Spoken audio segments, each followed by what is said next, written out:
Shalom umat Tuhan. Mari kita mau meninggikan nama Tuhan. Kita mau bersyukur sebab Allah yang kita puji adalah Allah yang setia dan adil. Haleluya. Segala puji syukur hanya bagimu Tuhan, sebab Kau yang layak dipuja. Kami mau bersorak tinggikan nama-Mu. Haleluya.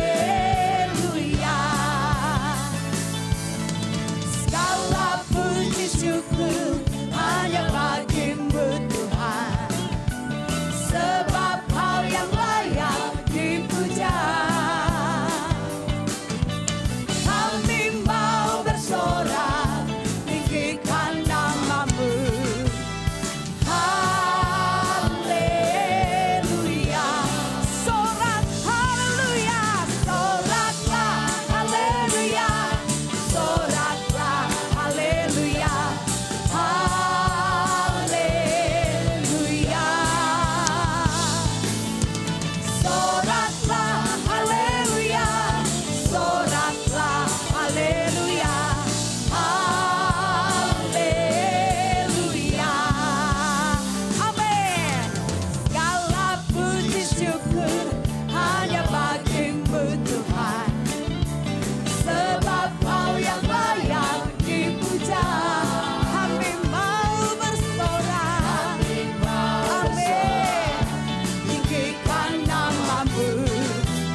Sungguh Allah yang kita sembah adalah Allah yang dahsyat dan luar biasa. Mari kita berdoa sebelum kita mulai lebih dalam lagi menyembah Tuhan. Terima kasih Bapa di surga. Kami bersyukur Tuhan untuk hari ini. Sebab apa yang Engkau lakukan Tuhan dalam kehidupan kami tidak bisa diukur oleh apapun Tuhan. Sungguh kebaikan-Mu melebihi segalanya dalam hidup kami. Untuk itu Tuhan, kami mau selalu bersyukur kepada Engkau. Apapun yang boleh terjadi hari-hari ini, apapun boleh kami hadapi, tapi kami tahu satu hal, Allah yang kami sembah, Yesus yang kami puji itu, Allah Roh Kudus akan selalu menyertai hidup kami dari sekarang sampai selama-lamanya. Untuk itu Tuhan, biarlah Tuhan kami sungguh memberi hidup kami kepadamu Bapa. Jangan pernah kami meragukan kasih-Mu dalam hidup kami. Karena kami tahu dan percaya Engkau akan terus memegang tangan kami. Dan Engkau tidak akan pernah melepaskan kami. Terima kasih Bapa, terima kasih Tuhan. Kami siap Tuhan lebih lagi untuk memuji, meninggikan nama Tuhan. Di dalam nama Tuhan Yesus Kristus kami berdoa dan kami bersyukur kepadamu. Haleluya. Amin. Haleluya. Kita tetap dalam hadirat Tuhan. Dimanapun Bapak Ibu Saudara berada saat ini, mari buka hati kita di hadapan Tuhan. Mari kita menikmati kasih Allah yang selalu baru Dia curahkan dalam kehidupan kita. Terima kasih Tuhan. Haleluya. Terima kasih. Saat indah ku berhadapan denganmu. Amin. Memandang wajah-Mu, Yesus kekasih jiwaku.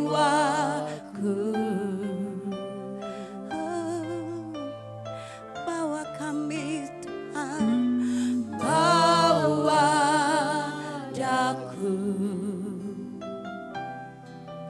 erat dalam pelukan-Mu. Amin. Menikmati kasih dan indahnya hadirat-Mu. Oh, saat indah, saat indah ku berhadapan denganmu, memandang wajah-Mu, memandang wajah-Mu,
sama-sama katakan hadirat-Mu, hadirat-Mu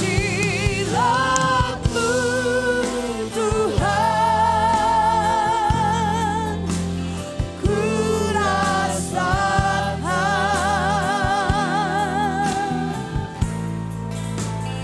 kekudusan-Mu Bapa, penuhiku,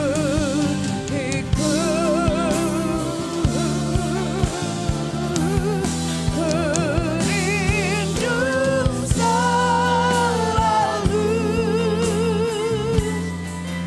diam dalam bait-Mu, menikmati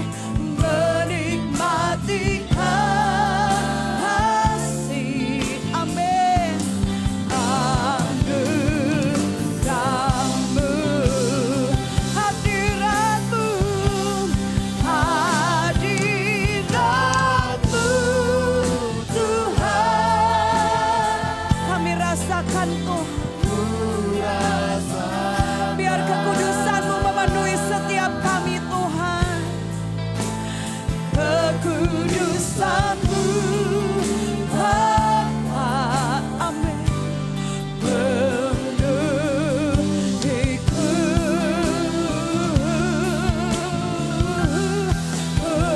rindu selalu diam dalam bait-Mu, menikmati kasih. Anugerah-Mu, anugerah-Mu. Mari kita angkat tangan kita di hadapan Tuhan. Hadirat-Mu Tuhan, ku rasakan. Biar kekudusan-Mu memenuhi setiap kami umat-Mu Tuhan. Sebab tanpa kekudusan kami tidak akan bisa melihat Engkau Tuhan. Sikaralala.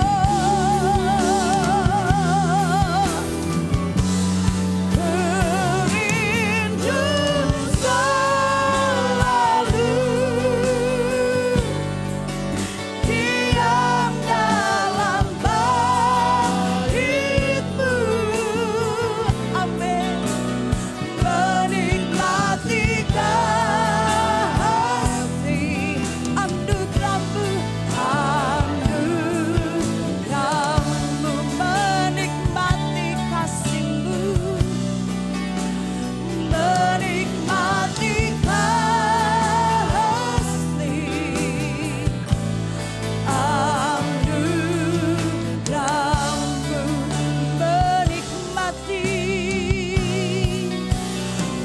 menikmati kasih. Anugerah-Mu,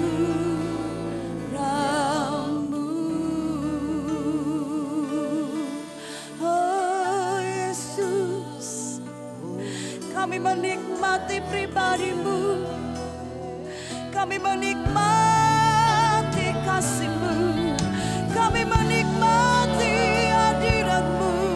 Haleluya. Oh ya rarabaya-se, sikaralalo yarabahane. Haleluya. Kasih-Mu Tuhan, kasih-Mu melingkupi kami, kasih-Mu mengikat hati kami.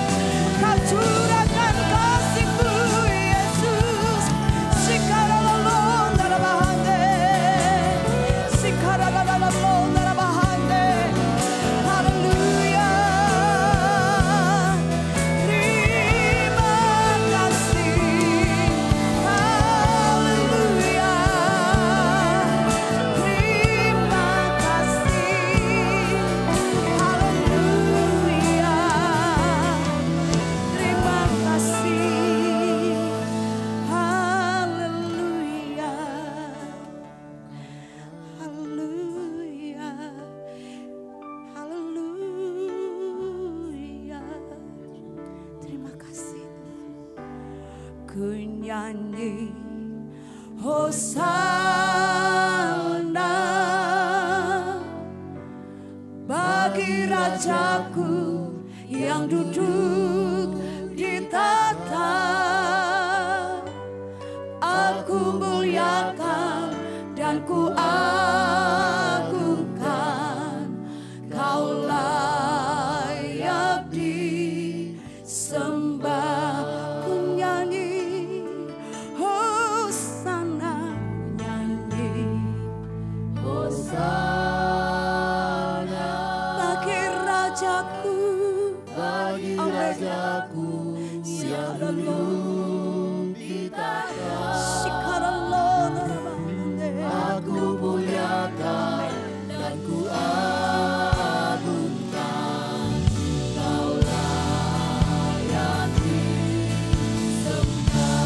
Kami mengangkat Kau Tuhan kami. Hosana bagi Rajaku yang duduk di tahta. Aku muliakan dan ku agungkan, Kau layak disembah. Ku nyanyi Hosana, ku nyanyi Hosana, amin, bagi Rajaku yang duduk di tahta. Aku muliakan dan ku agungkan, Kau layak disembah.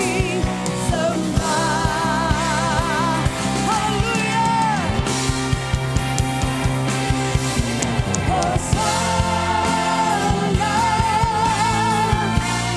bagi Rajaku yang duduk di tahta.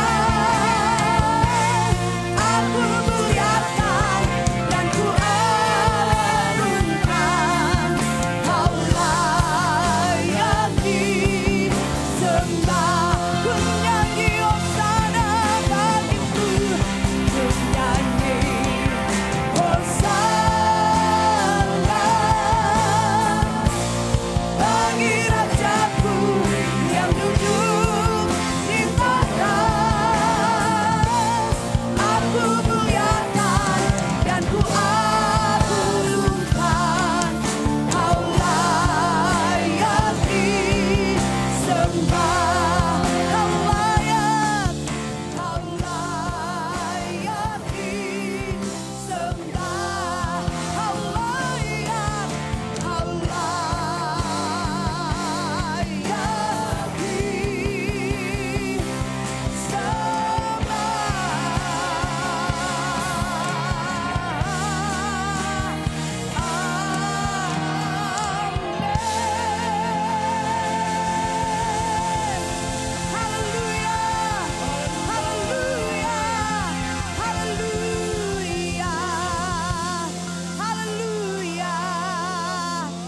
Haleluya. Kami mau lebih lagi Tuhan untuk meninggikan nama Tuhan.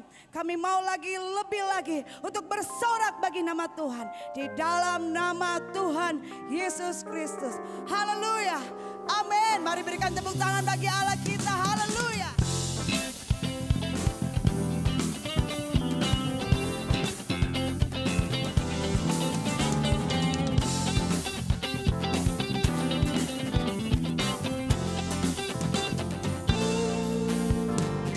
Pujian dan hormat, kemuliaan dan kuasa bagi Allah yang kekal. Dan segala bangsa, ciptaan semesta, sujud di hadapanmu. Surga bumi nyatakan kemuliaan-Mu, dan setiap lutut bersujud menyembah Kau Tuhan kami tinggikan. Kerajaan-Mu kekal selamanya, Allah yang kekal.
Haleluya.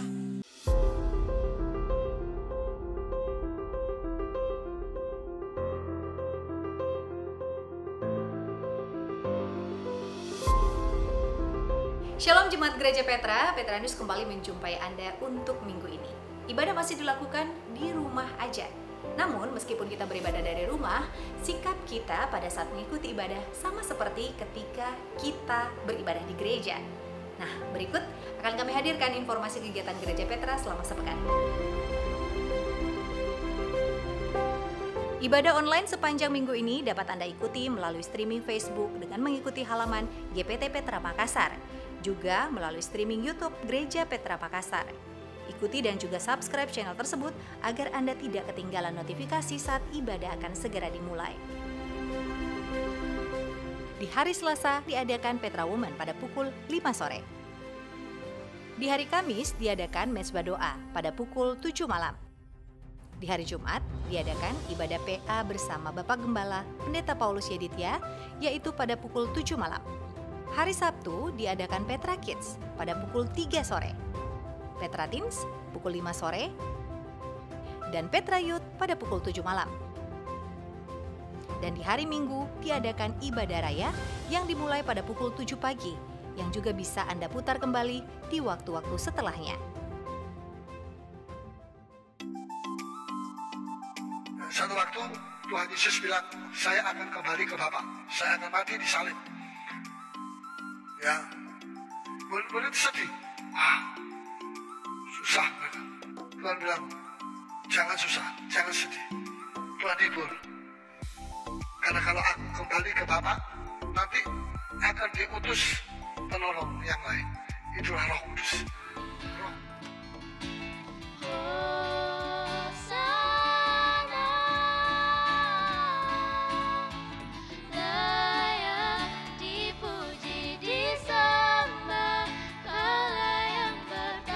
Dengarkan lagu-lagu rohani terbaik dan firman Tuhan melalui Radio Suara Victory di website suaravictory.com.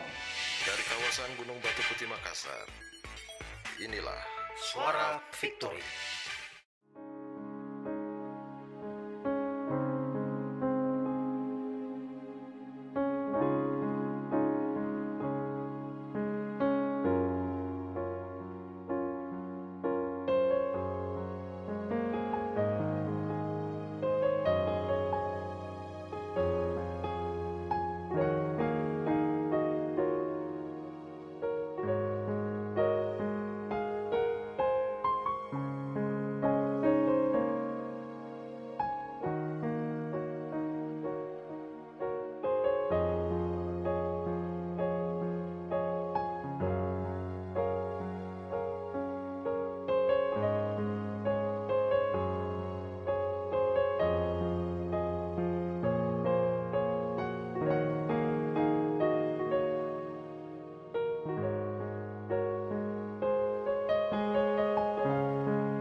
Mari donasikan dana Anda untuk membantu meringankan beban sesama jemaat yang berkekurangan di masa pandemi ini melalui rekening BCA Petra Peduli di nomor 025 5571 007 atas nama Petra Peduli.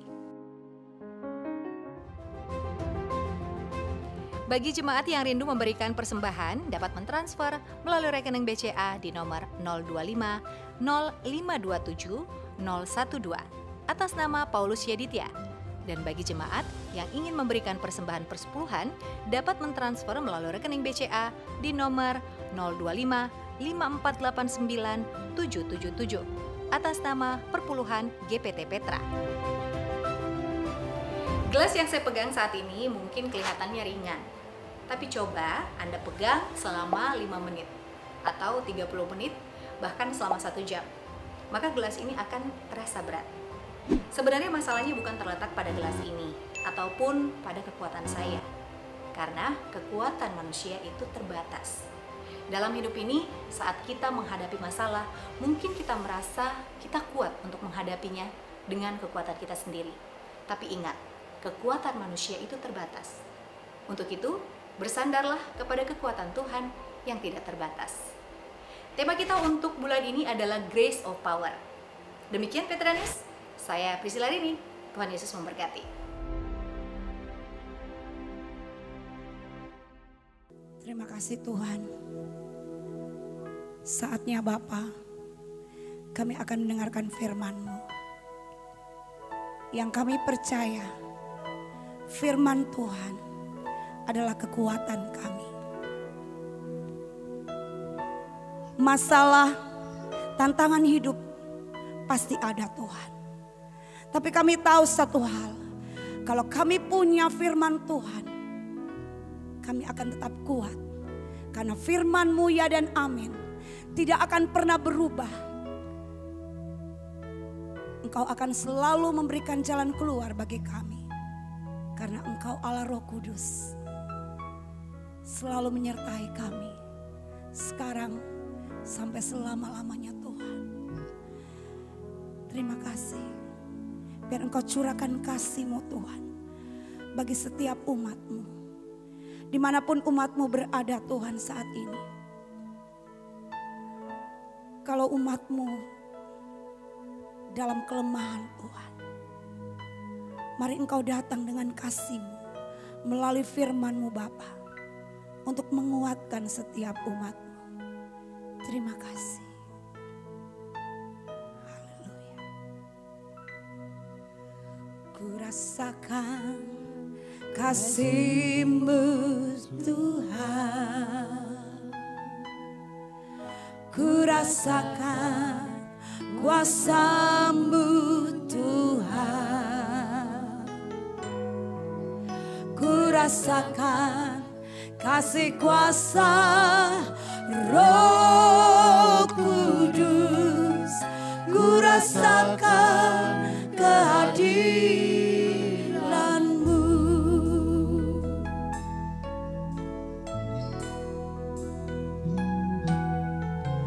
Ku rasakan kasih-Mu Tuhan. Ku rasakan kuasa-Mu Tuhan. Ku rasakan kasih kuasa Roh Kudus. Ku rasakan kehadiran-Mu.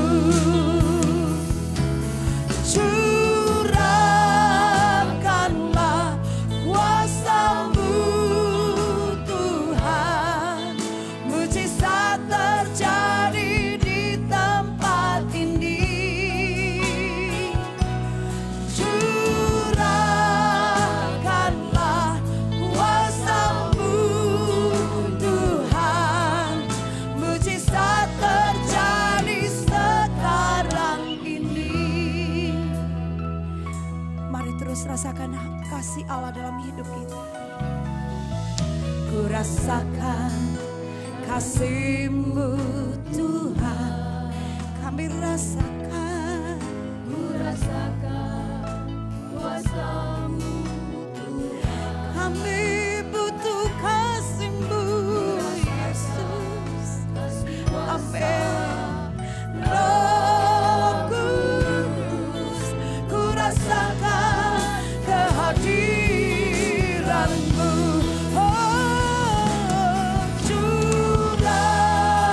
Curahkanlah kuasa-Mu Tuhan. Mujizat terjadi di tempat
mukjizat terjadi sekarang ini. Terima kasih Yesus. Kami percaya mukjizat-Mu Tuhan sedang Kau alirkan bagi setiap umat-Mu Tuhan. Dalam nama Tuhan Yesus, mengalir Tuhan. Memberikan kekuatan, memberikan kelepasan. Haleluya. Amin. Mengalir kuasa dari tempat maha tinggi, Bapa kekal mulia, Kau hadir di sini, memulihkan hati, menyembuhkan yang terluka. Ku kan tenang bersamamu, Bapa. Mengalir kuasa dari tempat maha tinggi, Bapa kekal mulia, Kau hadir di sini, memulihkan hati, menyembuhkan yang terluka. Ku kan tenang bersamamu, Bapa.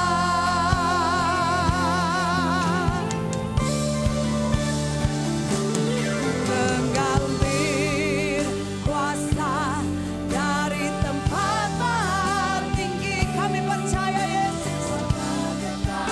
Haleluya. Engkau sedang mengalirkan kuasa dari tempat yang maha tinggi bagi setiap umat-Mu.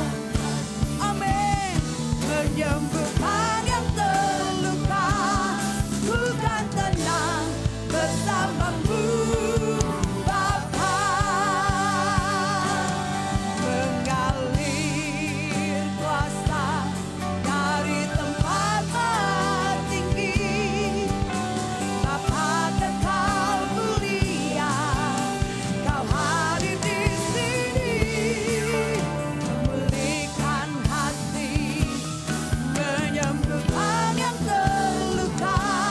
Ku kan tenang bersamamu, Bapa. Sekali lagi mari katakan, mengalir kuasa dari tempat maha tinggi, Bapa kekal mulia, Kau hadir di sini, memulihkan hati, menyembuhkan yang terluka.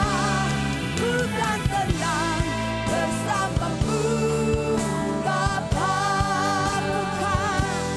Ku kan tenang bersamamu, Bapa.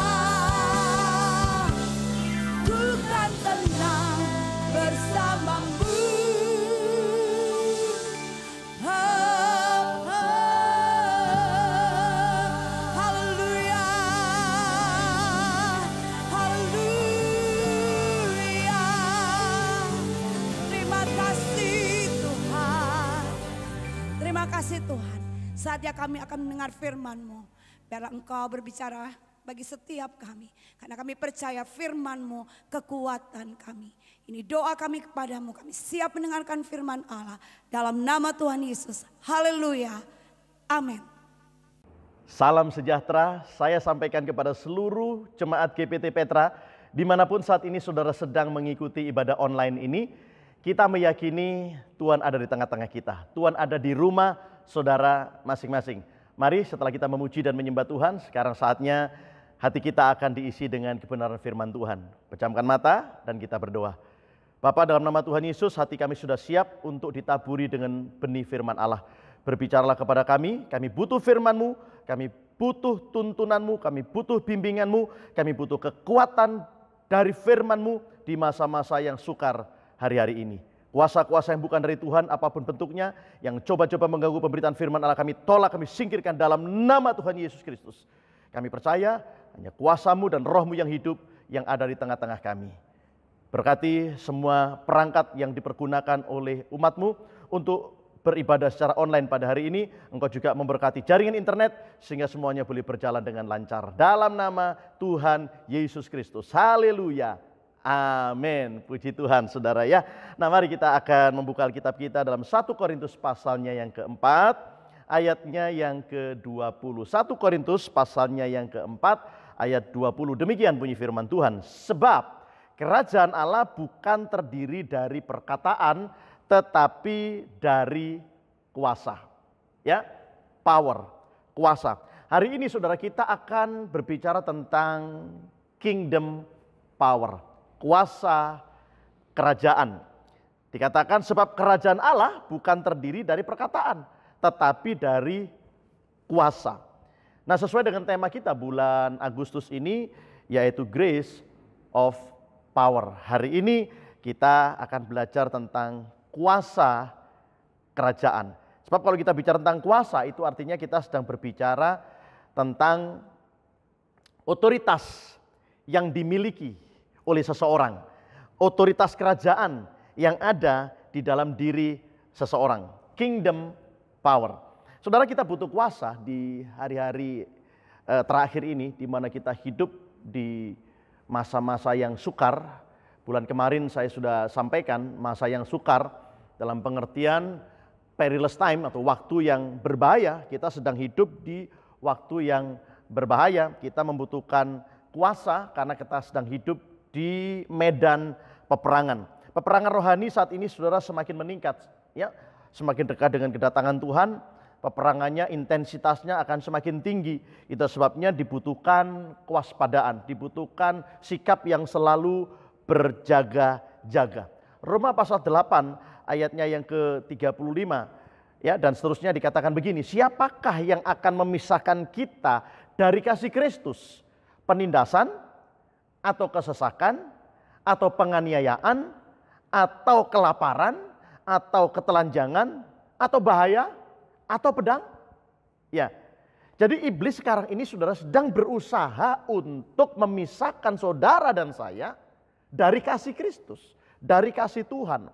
Tetapi kita bersyukur kalau kita baca lagi di ayat yang selanjutnya, seperti ada tertulis, oleh karena engkau kami ada dalam bahaya maut sepanjang hari. Kami telah dianggap sebagai domba-domba sembelihan. Tetapi, nah ini kabar baiknya saudara. Tetapi dalam semuanya itu kita lebih daripada orang-orang yang menang. Oleh Dia yang telah mengasihi kita. Saudara, memang iblis berusaha untuk memisahkan kita dari kasih Kristus melalui maut. Melalui kesengsaraan, melalui penindasan, melalui pedang, melalui kesukaran, bahkan melalui masa-masa sulit hari-hari ini, saudara. Kalau kita tidak berjaga, kita tidak waspada, kita bisa terpisah dari kasih Kristus karena kesukaran-kesukaran yang sedang terjadi. Ya, itu sebabnya kita harus selalu sadar dan berjaga-jaga. Kenapa? Karena musuh kita, iblis itu berjalan di sekeliling kita seperti singa yang mengaum-ngaum di dalam 1 Petrus pasalnya yang ke-5 ayatnya yang ke-8. Di sana dikatakan sadarlah dan berjaga-jagalah. Lawanmu si iblis berjalan keliling sama seperti singa yang mengaum-ngaum dan mencari orang yang dapat ditelannya.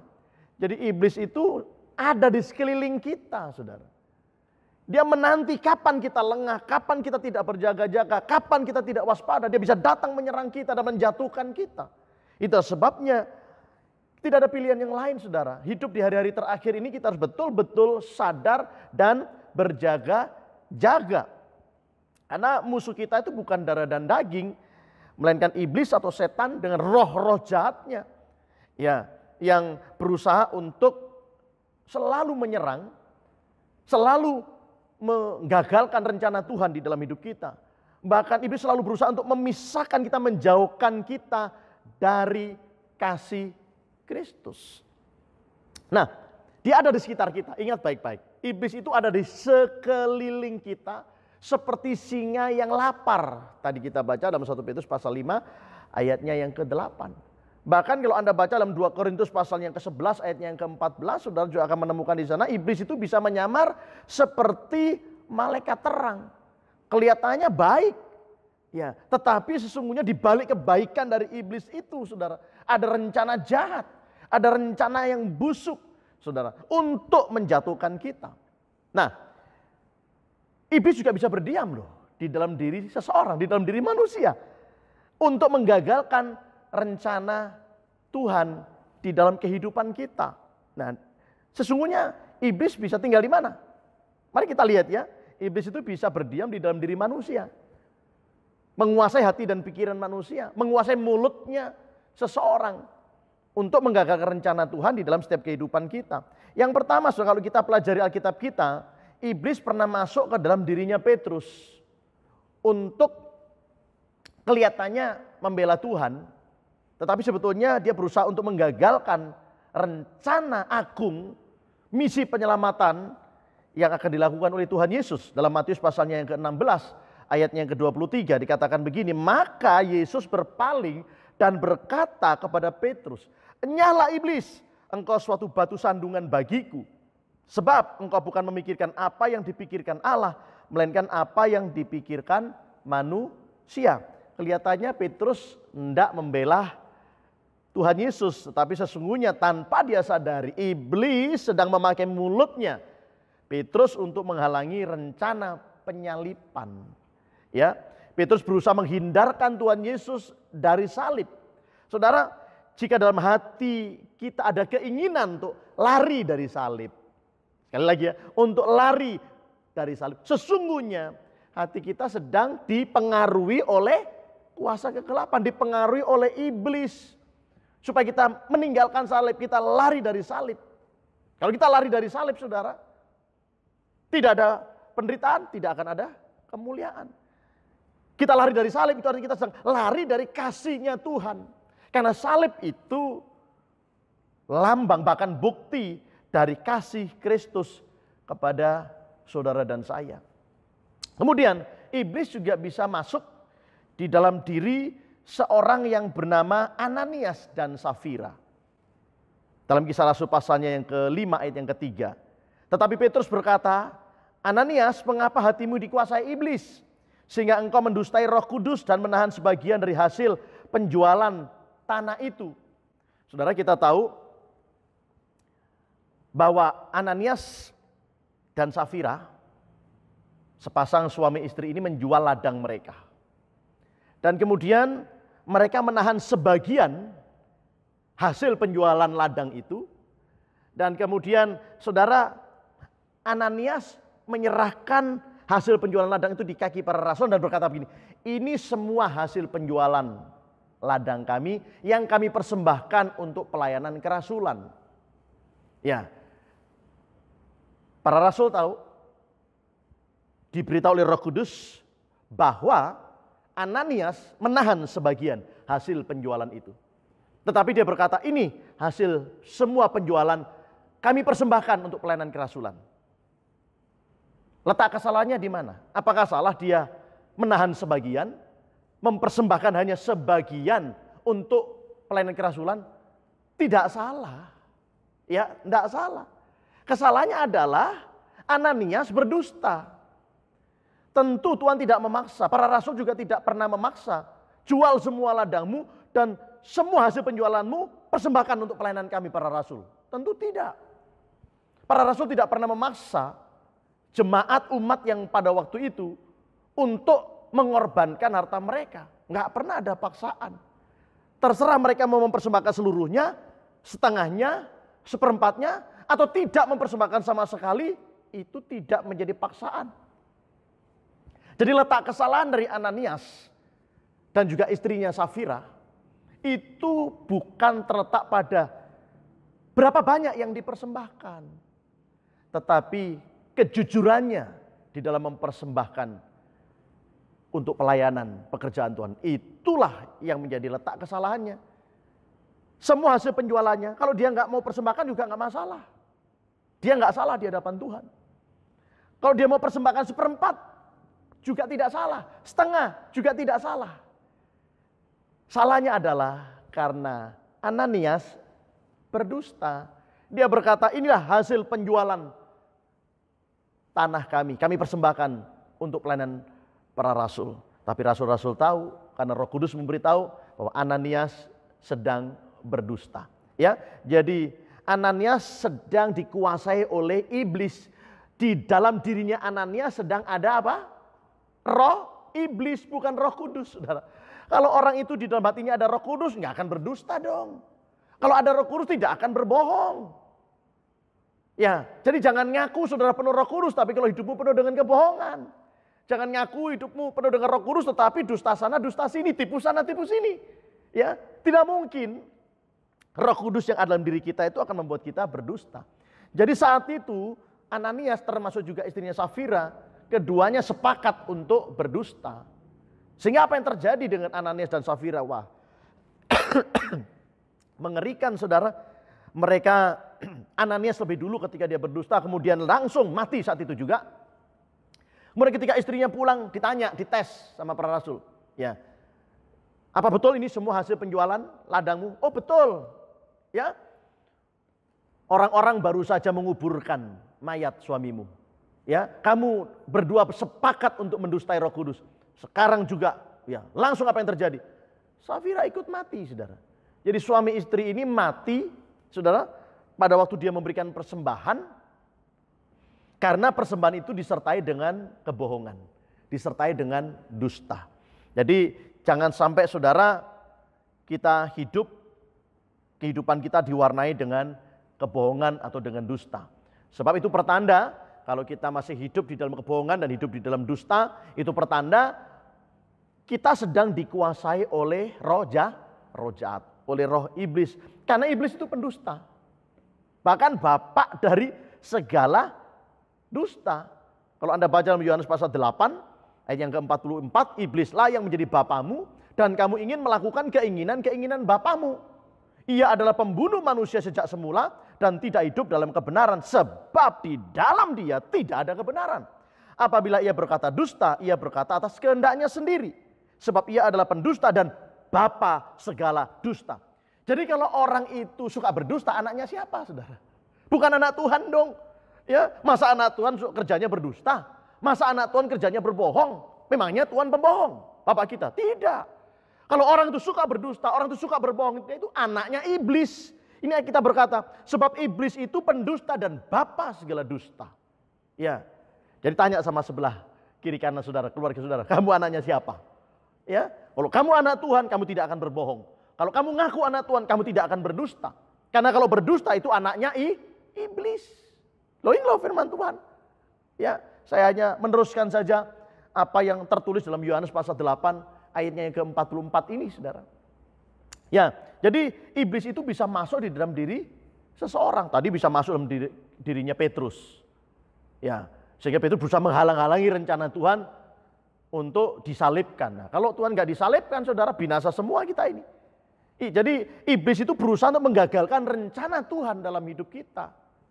Dia bisa masuk dalam diri seseorang lewat perkataannya, mempengaruhi kita. Sehingga kita bisa meninggalkan rencana Tuhan gara-gara perkataan orang.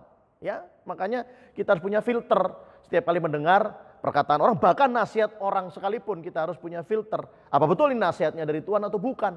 Jangan-jangan nasihatnya ini justru menjauhkan kita dari kasih karunia, menjauhkan kita dari rencana Tuhan, saudara. Ya, nah demikian juga Ananias dan Safira. Iblis masuk di dalam diri Ananias dan Safira untuk berdusta. Jadi kalau orang itu suka berdusta, sesungguhnya dia sedang dikuasai oleh iblis. Di dalam dirinya sedang ada iblis.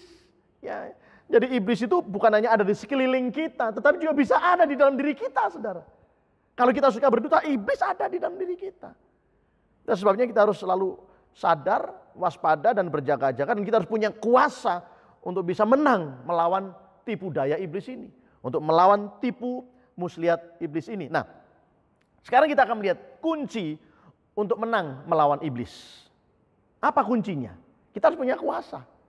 Dari mana datangnya kuasa itu? Nah, mari kita lihat ya. Kita akan menang dalam peperangan rohani yang luar biasa di akhir zaman ini. Kita akan menang melawan tipu daya iblis. Kita akan menang melawan hawa nafsu. Kita akan menang melawan emosi. Kita akan menang melawan roh-roh jahat yang ada di udara ini. Nah, mari kita lihat ya Sefanya. Mari ya, Sefanya pasal 3. Sefanya pasalnya yang ketiga. Ayatnya yang ke-17. Nanti kita akan periksa saudara dari kitab Sefanya ini ada beberapa hal penting, saudara, yang akan membuat kita bisa memiliki kingdom power, kuasa kerajaan. Ayat 17 Sefanya pasal 3. Demikian bunyinya. Tuhan Allahmu ada di antaramu sebagai pahlawan yang memberi kemenangan. Ia bergirang karena engkau dengan sukacita. Ia membaharui engkau dengan kasih-Nya. Ia bersorak-sorak karena engkau dengan sorak-sorai. Jadi kemenangan itu saudara akan menjadi milik kita kalau kita memperhatikan beberapa ayat firman Tuhan yang tertulis di dalam kitab Sefanya. Tuhan Allahmu ada di antaramu sebagai pahlawan yang memberi kemenangan.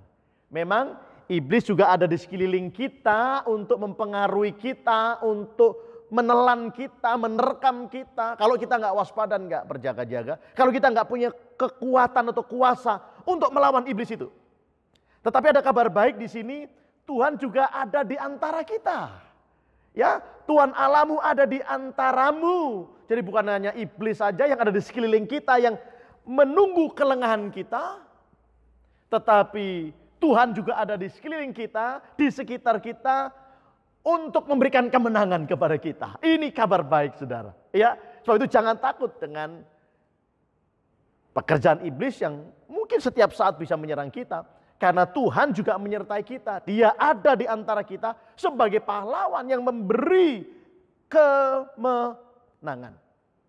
Ya, jadi kingdom power ini atau kuasa kerajaan ini, di mana kita bisa mengalahkan iblis melalui kuasa yang Tuhan berikan ini diberikan, saudara, oleh Tuhan kepada kita apabila kita mau waspada dan berjaga-jaga. Tadi kita sudah baca ya, bahwa lawan musuh iblis itu berjalan keliling sama seperti singa yang mengaum-ngaum, yang menunggu kelengahan kita. Kalau kita nggak waspada, kita nggak berjaga-jaga, makanya kita harus berjaga supaya iblis tidak punya celah untuk menyerang kita. Apa yang harus kita jaga dalam hidup kita? Supaya itu tidak dijadikan pintu atau celah bagi iblis untuk masuk dalam hidup kita dan menyerang kita. Apa yang harus kita jaga? Mari kita lihat ya, Sefanya pasalnya yang ketiga. Ayat yang ke-9. Ya, tadi ayat 17, Tuhan ada di sekitar kita, di sekeliling kita, ada di antara kita untuk membackup hidup kita, memberikan kemenangan kepada kita. Itu tanggung jawab Tuhan. Tetapi ada tanggung jawab kita. Tanggung jawab kita adalah berjaga. Apa yang harus kita jaga? Sefanya pasal 3 ayat yang ke-9. Tetapi sesudah itu aku akan memberikan bibir lain kepada bangsa-bangsa, yakni bibir yang bersih. Saudara ya. Jadi saudara, kita akan menjadi umat pemenang kalau kita menjaga bibir kita tetap bersih. Kenapa? Gini saudara, karena Tuhan taruh otoritas, Tuhan taruh kuasa itu salah satunya di bibir kita ini. Di mulut kita ini. Ya, ada banyak ayat di Alkitab. Kalau kamu berkata kepada gunung ini, berkata dengan apa? Dengan mulut kita. Pergi dan tercampaklah ke dalam laut, maka gunung itu akan pergi dan tercampak ke dalam laut. Artinya dalam mulut kita itu ada kuasa, ada power, ada otoritas yang Tuhan berikan. Karena Tuhan taruh kuasa di mulut kita, di lidah kita, ya kita harus jaga kebersihan lidah kita, saudara. Kita harus jaga kebersihan mulut kita. Jangan sampai yang keluar dari mulut kita itu kotor. Jangan sampai yang keluar dari mulut kita itu penuh dengan dusta, caci maki, saudara, sampah. Jangan sampai keluar dari mulut kita itu sampah, saudara. Kita mesti menjaga kebersihan mulut kita, lidah kita. Itu sebabnya tiap hari kan kita sikat gigi kan. Ya, paling enggak pagi bangun kita sikat gigi, sore atau malam kita sikat gigi lagi. Untuk apa? Untuk menjaga kebersihan mulut kita. Ya, kalau kita nggak jaga kebersihan mulut kita, baunya busuk, saudara. Ada sisa-sisa makanan yang ada di gigi kita, di mulut kita ini bisa mendatangkan kebusukan kalau kita tidak sikat gigi. Dijaga kebersihannya. Begitu pula, saudara, secara rohani. Kita mesti menjaga mulut kita tetap bersih. Jauhkan mulut kita dari sampah. Jauhkan mulut kita dari kebohongan. Pastikan mulut kita bebas dari caci maki. Bebas dari omongan kotor. Bebas dari sungutan. Bebas dari tipu daya. Ya. dan seterusnya. Ya, kenapa? Karena Tuhan taruh otoritas, Tuhan taruh kuasanya di mana? Di mulut kita, di bibir kita. Makanya kalau mau diberikan kemenangan, Sifanya pasal 3 ayat 9 berkata, tetapi sesudah itu aku akan memberikan bibir lain kepada bangsa-bangsa, yakni bibir yang bersih. Ya, ayo kita jaga kebersihan mulut kita, saudara, kebersihan bibir kita. Supaya perkataan kita berkuasa. Saya sadar Tuhan pakai mulut saya untuk menyampaikan firman. Maka saya harus jaga kebersihan mulut saya. Jangan sampai di satu sisi seperti sekarang saya menyampaikan kebenaran yang kudus ini, firman yang kudus ini, kebenaran, ya firman itu kebenaran. Tapi kemudian di bawah mimbar di sisi yang lain, kehidupan saya, yang saya sampaikan bukan kebenaran. Tapi yang saya sampaikan kebohongan. Nggak bisa seperti itu. Ya, seorang hamba Tuhan tidak bisa dari mulut yang sama ini di satu sisi menyampaikan kebenaran firman Allah, tapi kemudian di waktu yang lain justru kebohongan yang diberitakan. Ya, jadi kita mesti menjaga lidah kita, bibir kita, mulut kita tetap bersih. Karena Tuhan taruh kuasa itu di dalam mulut, ya, di dalam lidah kita. Saudara mungkin masih ingat ketika perwira Kapernaum ya, yang ada hambanya sakit dan kemudian Tuhan berkata, ya saya mau ke rumahmu. Nah, enggak usah pergi ke rumah saya. Ucapkan saja sepatah kata, maka hambaku itu akan sembuh. Kemudian dia berkata apa? Aku ini seorang prajurit, ya, di atasku aku punya atasan, tapi di bawahku aku punya bawahan. Kalau aku berkata kepada bawahanku, kamu pergi, dia akan pergi. Tapi kalau kemudian aku berkata, kamu tinggal, dia akan tetap tinggal. Kalau aku berkata, kerjakan ini, dia akan kerjakan ini. Ya, jadi perwira ini memiliki satu pemahaman tentang otoritas, tentang kuasa. Dia seolah-olah begini, kalau aku saja manusia biasa, karena aku ini seorang prajurit dan di bawahku ada prajurit yang lain, ada bawahan. Kalau aku ngomong kepada bawahanku, pergi, dia pasti pergi. Jadi aku punya kuasa untuk memerintahkan, apalagi Tuhan. Itulah yang ada di dalam hati perwira itu. Ya, imannya yang luar biasa. Iman yang mesti diperkatakan. Nah, saudara, mulut kita itu diberi kuasa oleh Tuhan. Bibir kita itu diberi kingdom power, kuasa kerajaan. Tapi harus dijaga lidah kita ini, bibir kita ini jangan sampai penuh dengan caci maki, omong kotor, ya, kebohongan, tipu daya dan lain sebagainya. Nah, saudara, ini yang pertama yang harus kita jaga adalah kita harus jaga bibir kita tetap bersih. Nah, kemudian yang kedua, saudara ya, yang kedua di ayatnya yang ke-12 bagian A, Sefanya pasal 3. Sefanya pasal 3 ayat 12a. Dikatakan begini, di antaramu akan kubiarkan hidup suatu umat yang rendah hati. Ya, jadi yang kedua, saudara, yang perlu kita jaga adalah hati kita tetap rendah. Yang pertama yang harus kita jaga supaya kita mendapatkan kingdom power adalah jaga bibir kita tetap bersih. Yang kedua, supaya kita memperoleh kingdom power, jaga hati kita tetap rendah. Ya, alias rendah hati. Jadi saudara, kalau kita dipakai oleh Tuhan, hari ini diberkati dengan limpah oleh Tuhan, jangan sampai muncul kesombongan. Merasa diri lebih baik dari orang lain, merasa diri lebih dipakai, lebih hebat dari orang lain, lebih diberkati dari orang lain, lebih baik dari orang lain, ya, lebih murni daripada orang lain. Saudara, itu kesombongan, itu ketinggian. Ketika kita semua mulai muncul penghakiman, aku lebih murni daripada pendeta A, aku lebih murni daripada pendeta B, aku lebih hebat dipakai Tuhan, aku lebih terkenal. Ya, saudara, semuanya itu bentuk dari ketinggian hati, bentuk dari kesombongan. Justru itu akan membuat kita kehilangan kingdom power. Kita akan kehilangan kuasa kerajaan. Ya, mengapa saudara? Karena kesombongan itu akan menyebabkan saudara mengalami kekalahan dan kehancuran. Sebab itu kita harus waspada terhadap iblis atau roh kesombongan. Ya, kasih karunia itu saudara diberikan kepada siapa? Diberikan kepada orang yang rendah hati. Dalam 1 Petrus pasalnya yang kelima, ayatnya yang kelima. Mari kita lihat ya. 1 Petrus pasalnya yang kelima, ayatnya yang kelima. Demikian jugalah kamu, hai orang-orang muda, tunduklah kepada orang-orang yang tua. Kita mesti punya submission spirit, roh penundukan diri kepada orang-orang tua.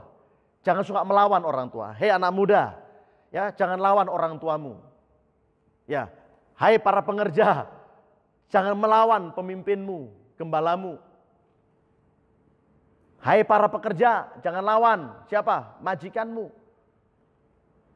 Tunduklah kepada orang-orang yang tua, dan kamu semua rendahkanlah dirimu seorang terhadap yang lain. Sebab Allah menentang orang yang congkak. Jadi orang yang congkak, orang yang sombong itu ditentang oleh Tuhan, saudara. Itu sebabnya jauhkan kesombongan dari hidup kita. Kalau kita dipakai oleh Tuhan itu kasih karunia. Ya, kalau kita dipakai oleh Tuhan itu anugerah. Kalau engkau diberkati lebih dari orang lain itu kemurahan dari Tuhan. Ya, itu kasih karunia yang Tuhan berikan kepada saudara. Tidak ada yang bisa kita sombongkan. Tidak ada yang kita bisa bangga-banggakan selain kita hanya membanggakan Tuhan kita. Ya, sumber dari segala berkat itu, sumber dari segala anugerah yang diberikan oleh Tuhan kepada kita. Terus dikatakan, tetapi mengasihani orang yang rendah hati. Dalam terjemahan King James Version, God give grace to the humble. Tuhan itu memberikan kasih karunia, Tuhan itu memberikan anugerah, Tuhan itu memberikan kemurahan kepada siapa? Kepada orang yang rendah hati. Air itu sudah mengalirnya dari mana? Dari tempat yang tinggi ke tempat yang rendah. Jadi kalau saudara ingin mendapatkan aliran kuasa kerajaan, kita mesti merendahkan diri di hadapan Tuhan. Kan hanya orang yang memiliki kerendahan hatilah yang akan diberikan kasih karunia oleh Tuhan. Ada banyak contoh di Alkitab orang-orang yang sombong, saudara, pada akhirnya mereka direndahkan oleh Tuhan. Orang-orang yang tinggi hati, Anda mungkin ingat kesombongan dari Nebukadnezar. Ya, yang berkata, bukankah Babel yang besar itu dengan kekuatan kuasaku, dengan kemuliaan kebesaranku telah kubangun menjadi kota kerajaan?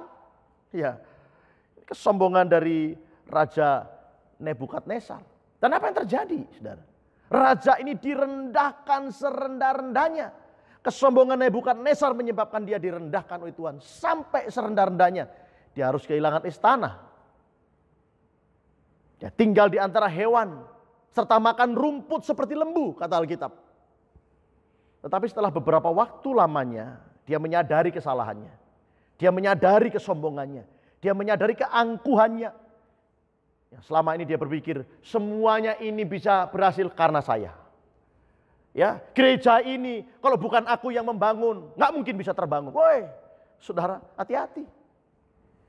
Kalau sudah dipakai Tuhan untuk bisa membangun sebuah gedung gereja, itu anugerah, itu kasih karunia yang Tuhan percayakan kepada saudara. Ya, jangan sampai berkata, wah ini kalau bukan saya ini nggak mungkin bisa terbangun ini gedung gereja. Kalau bukan karena saya nggak mungkin bisa maju ini pelayanan. Ya, apalagi di masa-masa sulit ini, kalau bukan karena saya tidak mungkin bisa terus bisa maju dan berjalan ini pelayan. No. Saudara, ya, semua karena kasih karunia. Semua karena kemurahan dari Tuhan. Ya, sebab itu semakin kau dipakai oleh Tuhan, puji Tuhan, tetap jaga kerendahan hati. Jangan sampai roh kesombongan itu merasuk ke dalam diri kita. Seperti merasuki hatinya Raja Nebukadnezar, yang pada akhirnya dia harus kehilangan istana, dia kehilangan segala sesuatu. Tapi setelah dia menyadari bahwa semuanya itu karena Tuhan, ya, akhirnya ingatan dari Nebukadnezar kembali lagi, ya, dan dia pada akhirnya mempermuliakan Tuhan. Kalau Anda baca di dalam Daniel pasalnya yang keempat, ya, ayat 36 sampai 37. Pada waktu akal budiku kembali kepadaku, kembalilah juga kepadaku kebesaran kemuliaanku untuk kemasyhuran kerajaanku. Para menteriku dan para pembesarku menjemput aku lagi. Aku dikembalikan kepada kerajaanku. Bahkan kemuliaan yang lebih besar dari dahulu diberikan kepadaku. Jadi sekarang perhatikan ini. Aku Nebukadnezar memuji, meninggikan dan memuliakan Raja Sorga yang segala perbuatannya adalah benar dan jalan-jalannya adalah adil, dan yang sanggup merendahkan mereka yang berlaku congkak. Nebukadnezar sadar semua kebesaran yang dia dapatkan, semua kemuliaan itu datangnya dari Tuhan. Bukan karena dia hebat. Ya, bukan karena dia jago. Saudara, dalam kerajaan Allah nggak ada itu jago-jagoan, saudara. Ya, yang ada kasih karunia. Ya, kehebatan Tuhan bukan kehebatan kita. Yang ada kemurahan Tuhan. Bukan karena kita hebat, tetapi karena Tuhan yang hebat yang bekerja di dalam kehidupan saudara dan saya. Ya, jadi kita mesti tetap, yang kedua ini harus menjaga hati tetap rendah. Jangan biarkan saudara hati kita jadi congkak, tinggi hati, sombong. Ya, siapa lagi yang sombong di Alkitab? Raja Uzia. Raja Uzia itu saudara pada waktu dia masih muda, umur 16 tahun kalau nggak salah. Ya, dia diangkat menjadi raja. Alkitab berkata dia mencari Tuhan selama hidup dari Sakaria, yang mengajarinya untuk takut akan Tuhan. Dan selama dia mencari Tuhan, hidup benar sesuai dengan kebenaran firman Allah, Raja Uzia ini sudah diberkati luar biasa. Tapi sayang sekali saudara, setelah raja ini diberkati dengan luar biasa, namanya jadi terkenal. Ya, kerajaannya jadi besar, kekayaannya semakin bertambah-tambah, berlimpah-limpah. Tapi kita mencatat, raja ini jadi tinggi hati, jadi sombong, dan melakukan hal yang merusak. Merusak apa? Merusak kesetiaannya kepada Allah. Itulah yang dilakukan oleh Raja Uzia. Karena dengan bokor ukupan di tangannya, dia masuk ke dalam rumah Tuhan. Kemudian mempersembahkan persembahan ukupan itu. Padahal saudara itu kan nggak boleh seorang raja. Yang boleh mempersembahkan persembahan ukupan itu siapa? Hanya seorang imam atau nabi. Tetapi Raja Uzia dengan bokor ukupan di tangannya, ketika masuk ke dalam rumah Tuhan untuk mempersembahkan korban itu, ditegur sama Imam Asaria, ya, dan sekian puluh imam-imam yang tegas, imam-imam yang takut akan Tuhan. Jadi gereja itu sudah harus dipimpin oleh orang-orang yang tegas, yang berani berkata tidak kalau itu salah, no itu salah. Ya, jadi bahkan raja pun nggak boleh ditakuti kalau rajanya salah.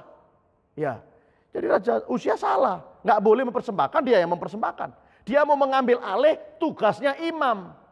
Mungkin dia berpikir begini, loh aku ini kan raja, aku yang selama ini mencukupi kebutuhan di dalam istana, di dalam rumah ibadah ini. Aku yang banyak berkorban, aku yang banyak ya memberi di dalam pelayanan ini. Maka aku bisa atur semuanya. Loh, nggak bisa saudara. Ya, itu tugas dari imam yang Tuhan percayakan, dan imam yang bertugas pada waktu itu adalah Imam Asaria. Tapi Raja Uzia pada waktu ditegur, Uzia, kamu tidak boleh mempersembahkan itu. Itu tugas kami para imam, atau paling tidak para nabi. Tapi Alkitab mencatat, ya, ketika dia ditegur, dimarahi oleh imam, wah dia balik marah, saudara. Saudara, dan pada waktu dia marah karena teguran itu, tiba-tiba ada apa? Kusta di dahinya. Dia sadar, begitu dia menyadari ada kusta di dahinya, cepat-cepat saudara, nggak perlu diusir, dia keluar sendiri dari bait Allah sebagai orang yang terkena kusta, dan dia harus tinggal di mana? Tempat pengasingan orang kusta, di karantina orang kusta sampai hari matinya. Dia kehilangan tahta, kehilangan kerajaan, kehilangan otoritas raja, ya, kingdom powernya, otoritas kerajaannya langsung hilang dari kehidupan Raja Uzia. Kenapa? Karena itu tadi, kalau di istana ya memang tugasnya dia untuk mengatur istana, mengatur pemerintahan. Tapi kalau di dalam rumah Tuhan, bukan tugasnya dia. Dia nggak punya hak untuk mengatur di dalam rumah Tuhan. Itu hak dan tanggung jawab seorang imam. Hak dan tanggung jawab seorang raja itu di istana, bukan di dalam rumah Tuhan. Nah ini yang mesti kita pahami saudara. Ya, jangan sampai kita terkena kusta karena keangkuhan kita, kesombongan kita seperti Raja Uzia. Merasa diri, ini semua karena saya, kemudian dia mau atur ya korban persembahan ukupan itu. Yang seharusnya itu tugas dari seorang imam. Jadi hati-hati dengan roh kesombongan. Jadi yang kedua ini saudara, kita tetap menjaga hati kita tetap rendah. Semakin kau dipakai Tuhan, puji Tuhan, semakin merendahkan diri. Karena kalau engkau semakin merendahkan diri, maka pemakaian Tuhan akan semakin luar biasa dalam hidup saudara. Berkat Tuhan akan semakin besar dilimpahkan dalam kehidupan saudara. Jangan sampai berkat yang banyak itu membuat kita sombong. Jangan sampai pemakaian yang Tuhan nyatakan dalam kehidupan saudara membuat saudara jadi sombong dan tinggi hati. Tetaplah miliki kerendahan hati, meskipun kita diberkati luar biasa, dipakai dengan luar biasa oleh Tuhan. Ya, ingatlah bahwa kekuatan kita itu ada di lutut kita ketika kita merendahkan diri di hadapan Tuhan. Ya, jangan sampai saudara kesombongan justru akan menjatuhkan kehidupan kita. Nah, kemudian yang ketiga, yang ketiga atau yang terakhir saudara ya, cara untuk tetap memiliki kingdom power, kuasa kerajaan. Jangan sampai kita kehilangan kuasa kerajaan. Kita harus menjaga apa lagi? Jadi ada 3 hal yang perlu kita jaga, saudara ya. Yang pertama tadi kita jaga mulut kita tetap bersih. Yang kedua kita jaga hati kita tetap rendah. Yang ketiga, Sefanya 3 ayat 17 bagian B dikatakan, Ia membaharui engkau dalam kasih-Nya. Nah, ya, yang ketiga, saudara, yang terakhir, supaya kita tetap bisa memiliki kingdom power, kuasa kerajaan, sehingga kita beroleh kemenangan dalam setiap peperangan yang Tuhan izinkan terjadi dalam hidup kita. Dari setiap pergumulan, masa-masa sulit, kita bukan keluar sebagai pecundang, tetapi kita keluar sebagai pemenang. Maka yang ketiga yang perlu kita tetap kita jaga adalah jaga kasih kita tetap murni. Ya, jaga kasih kita tetap murni. Saudara, kekuatan kasih itu melebihi dari kekuatan senjata manapun.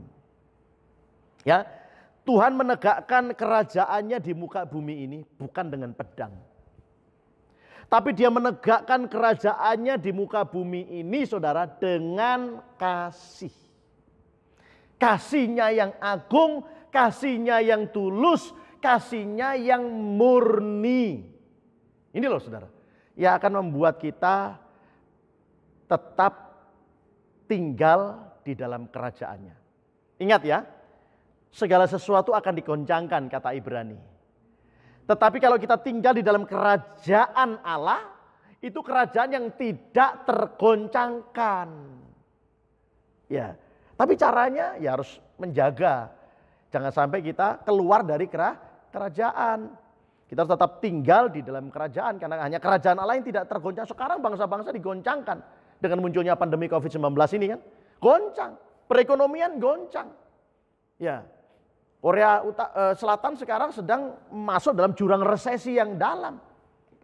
Singapura, ya, negara-negara yang selama ini perekonomiannya hebat luar biasa, yang pertumbuhan ekonominya luar biasa, digoncang semuanya hanya gara-gara virus corona atau pandemi COVID-19 yang gak kelihatan dengan mata jasmani ini. Ini sanggup menggoncangkan perekonomian dunia, saudara. Itu sebabnya gak ada pilihan yang lain bagi kita. Sementara semua digoncangkan. Kalau engkau tidak mau tergoncang, imanmu tidak mau tergoncang, tetap tinggal di dalam kerajaan. Karena kita punya kerajaan yang tidak tergoncangkan. Ya, Anda bisa baca di dalam Ibrani pasal berapa tuh? Ya, 8 mungkin. Ya, ayat 28. Ya, karena waktunya, saudara ya. Nah, jadi yang ketiga ini kita harus menjaga kasih kita tetap murni, tetap tulus, kita mengasihi dengan tulus, saudara. Memang tidak mudah hidup di akhir zaman ini mencari orang yang tulus hati, itu tidak gampang, saudara. Ya, tapi bukan berarti nggak ada. Masih banyak, saya meyakini, masih ada orang-orang yang memiliki ketulusan di dalam mengasihi, ketulusan di dalam menunjukkan kasih, ketulusan dalam melayani, ketulusan dalam ibadah, ketulusan dalam mengasihi Tuhan, ketulusan dalam berkorban. Saya yakin masih banyak orang-orang yang memiliki hati yang tulus. Ya, tetapi hari ini kita diingatkan, jangan sampai kasih kita tidak murni. Ya, kita mengasihi tetapi ada maksud-maksud tertentu untuk kepentingan pribadi kita. Berarti ada pamrih. Ya, Tuhan mau kita mengasihi dengan murni. Kita mengasihi dengan tulus hati, saudara. Ya, jadi inilah kebenaran firman Tuhan, saudara, yang pada hari ini kita bisa pelajari supaya kita tetap bisa memiliki kuasa kerajaan, sebab kerajaan Allah tadi dikatakan dalam 1 Korintus 4 ayat yang ke-20 di ayat bacaan kita sebagai dasar kebenaran tentang kingdom power ini, yaitu sebab kerajaan Allah bukan terdiri dari perkataan tetapi dari apa? Kuasa. Doa saya, kuasa kerajaan ada di dalam setiap kehidupan kita. Tuhan taruh kuasanya di lidah kita, di mulut kita. Tetapi kita harus menjaga lidah kita tetap bersih. Ya, karena Tuhan taruh kuasa. Dengan mulut kita, dengan lidah kita, kita bisa memerintahkan gunung itu dipindahkan ke laut. Gunung-gunung persoalan, gunung-gunung masalah. Masalah apa yang sedang saudara hadapi hari-hari ini? Pergumulan apa yang sedang saudara hadapi hari-hari ini? Tuhan taruh kuasa di mulut kita, di lidah kita. Tetapi ingat baik-baik, ayo kita jaga kebersihan lidah kita. Ya, karena iblis itu ada di mana-mana, ada di sekeliling kita. Kalau saudara lengah, dia bisa menelan saudara, dia bisa menjatuhkan saudara. Tapi kabar baiknya Tuhan juga ada di sekeliling kita, ada di sekitar kita untuk memberikan kemenangan. Tapi dengan syarat, ayo kita jaga lidah kita atau bibir kita tetap bersih. Kita jaga hati kita tetap rendah. Dan yang terakhir, yang ketiga, kita menjaga kasih Kristus di dalam diri kita. Ya, kita jaga kasih kita tetap murni, tetap tulus. Amin. Ya, puji Tuhan. Nah, mari sekarang saudara persiapkan roti dan anggur saudara. Untuk sebentar kita akan menerima tubuh dan darah Tuhan Yesus melalui perjamuan suci.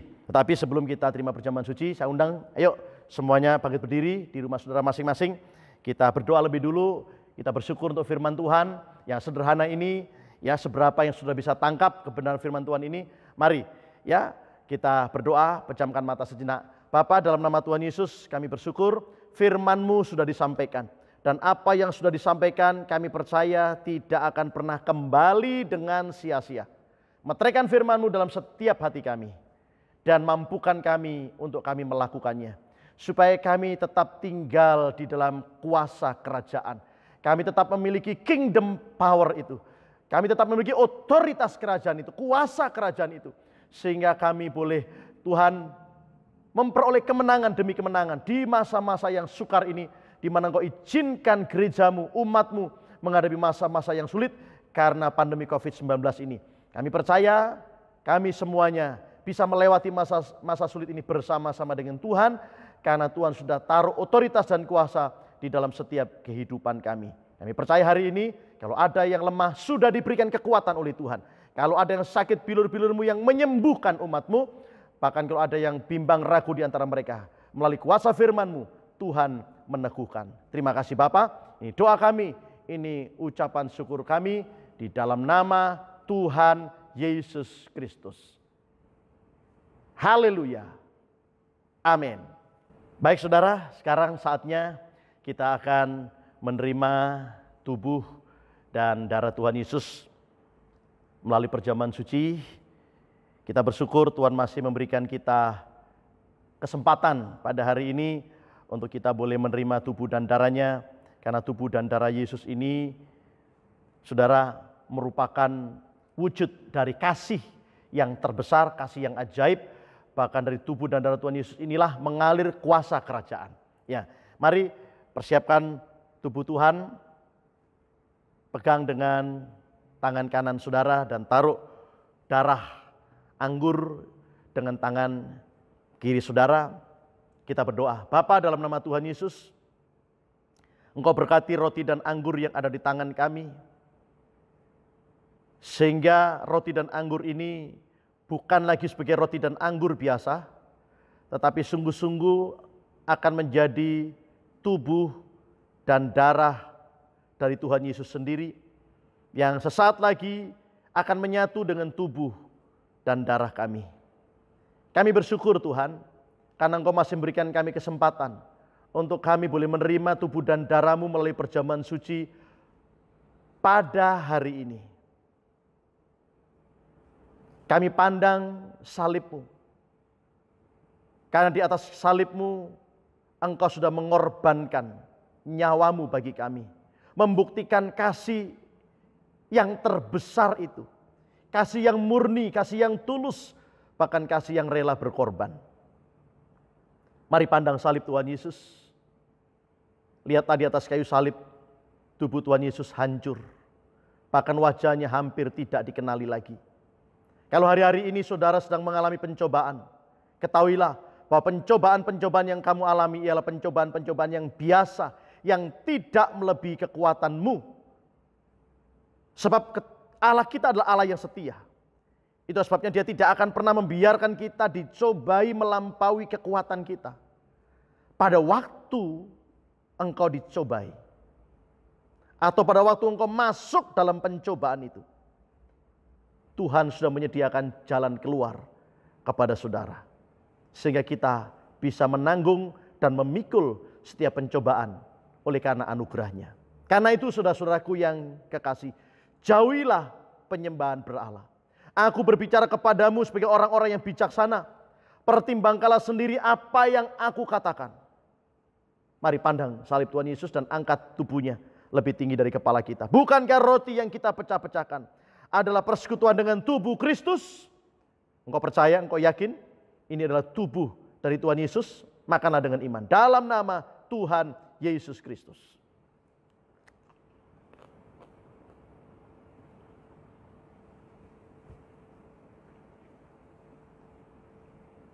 Terima kasih Tuhan.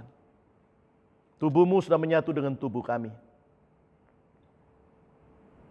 Kami percaya tubuh kami yang penuh dengan kelemahan ini, Engkau sedang sempurnakan.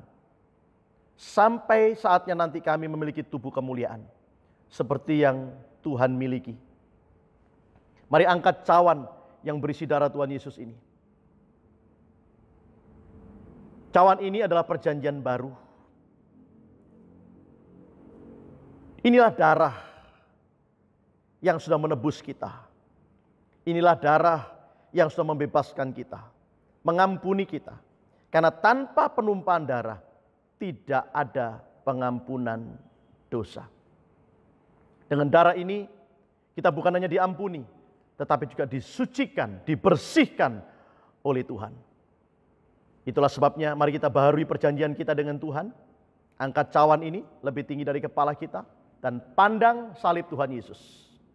Bukankah cawan pengucapan syukur yang atasnya kita ucapkan syukur adalah persekutuan dengan darah Kristus?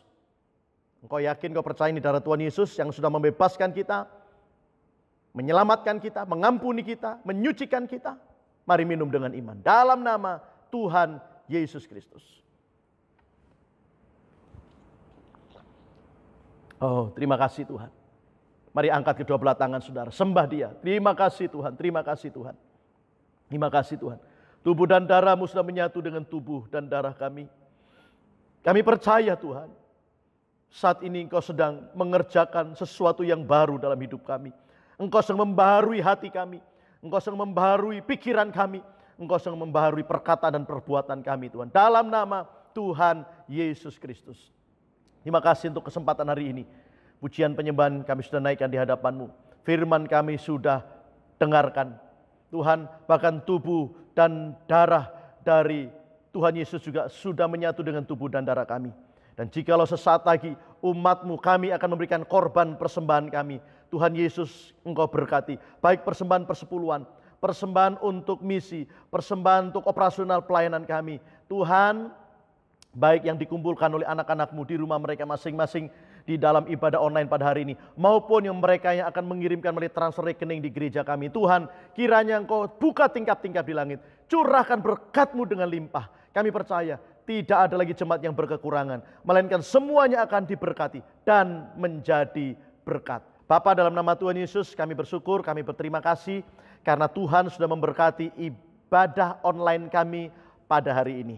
Pujian penyembahan kami sudah naikkan di hadapan-Mu, biarlah menyenangkan hati-Mu. Firman kami sudah dengarkan, biarlah terus meneguhkan, menguatkan, mendewasakan hidup kami. Tubuh dan darah-Mu juga kami sudah terima.